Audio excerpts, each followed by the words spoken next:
Good morning, everyone. I thought I'd give you an update on the cauliflower broccoli project. As you can see, they're coming up quite nicely. And there's more of them than I thought. So the seeds did take. At this moment, the water is off. I have it on a timer. Let me show you the other half of the project, which is the fish.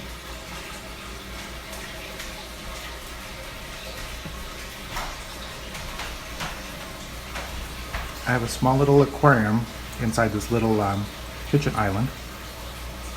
I just fed the aquarium. And as you can see, they're just guppies.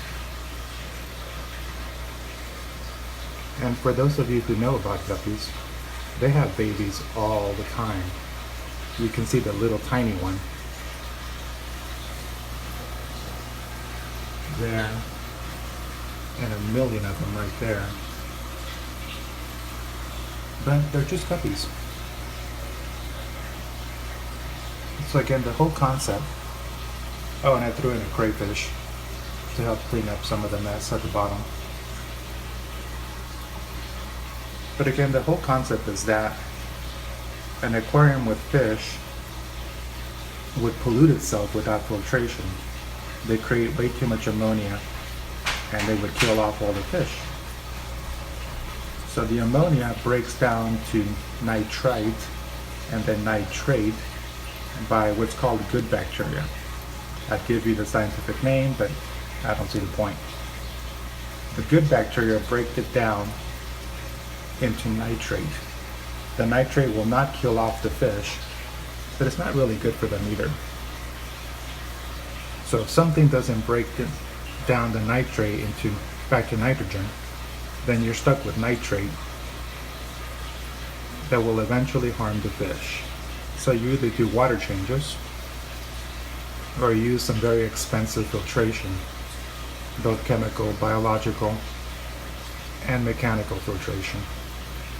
So the concept is you let either plants grow or algae grow. You see some algae growing in there.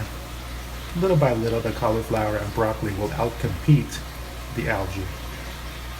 Plants are always better than algae at absorbing nutrients. So when this water gets pumped up, when the timer kicks in, the water will flow back up to the broccoli and cauliflower and drain back down in a continuous flow. The water going up is not enough from the water coming down. You just control that by ball valves and the size of the holes. And I'll show you that in a second.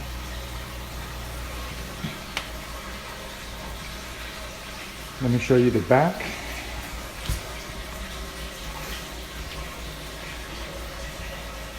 As you can see, one hole here, it's much lower with the ball valve, almost fully closed.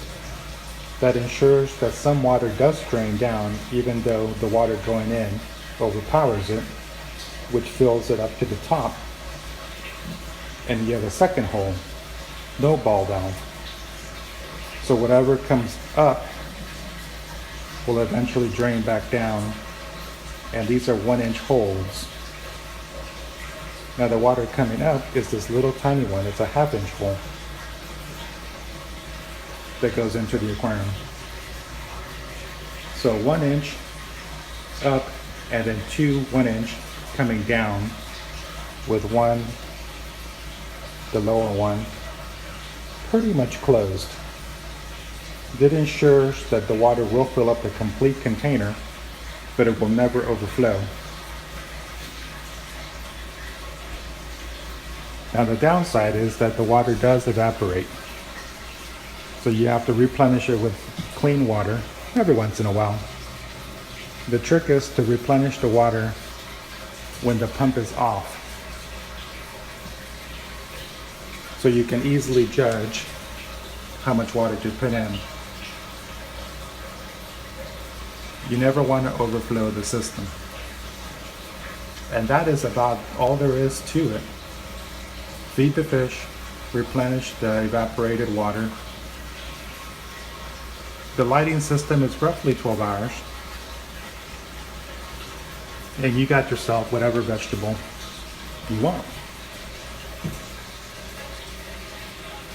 Anyways, this is the simplistic version.